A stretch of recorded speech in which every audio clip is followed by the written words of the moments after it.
The Bard of Avon, William Shakespeare, is considered the greatest writer in English literature. His works translated and performed in every language on earth.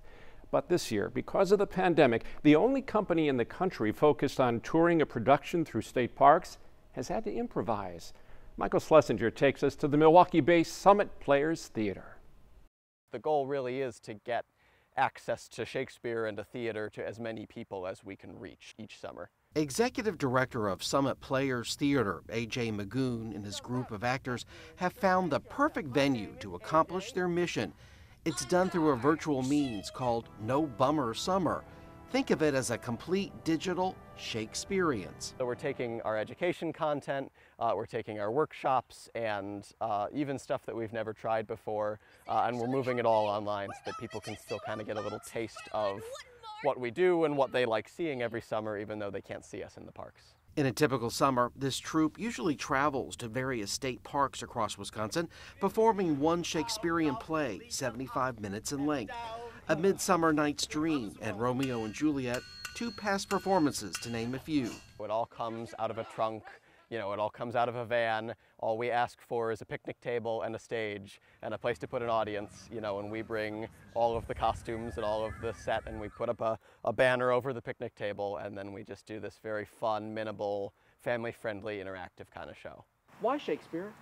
Shakespeare is fun and it's accessible, and I mean, there's Shakespeare in the park is this iconic thing, right? Like people love to see Shakespeare in the park, but there's something to be said for the fact that after 400 years we're still talking about the guy and we're still doing his plays, and I think it's really because something about Shakespeare's plays hit at the core of some sort of humanity. His characters are always in these very elevated circumstances. It's very life and death, and so you get talk about love and life and what does it mean to be human, what does it mean to be yourself, and I think that it's something that still really resonates with audiences even today. Obviously, what was intended to happen in 2020 got upstaged by this pandemic. It's forced me to sort of think more clearly about what do I want to say on stage, what do I want to communicate and who do I want to communicate it to.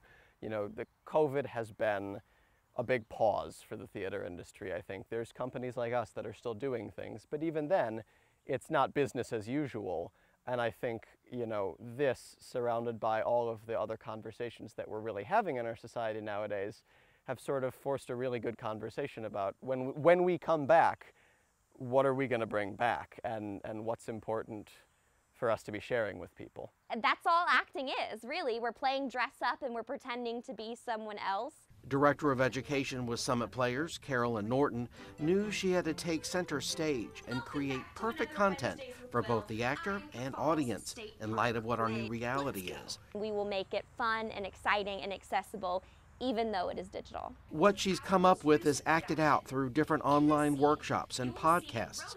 Writing sonnets, making old English recipes, and going on nature walks are just a few examples. I'm going to be Romeo. What the light through yonder window breaks? It's a far cry from what a group of Marquette University thespians intended 5 years ago when this overall concept began. But now adjustments have been made and a new stage is set. Trying to connect with people who you can't see is really challenging. It's kind of more in the film, variety than it is in live theater. But I think that it's a matter of just pretending someone's there and keeping your energy up and staying excited carries you through. I'm told The Winter's Tale will be pushed back to next year if all goes according to plan.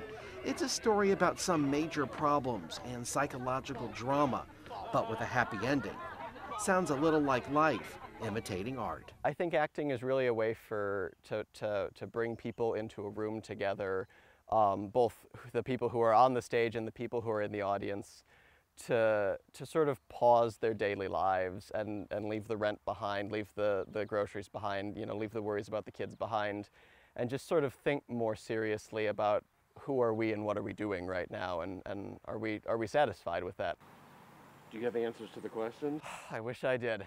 I got to keep acting, otherwise I won't.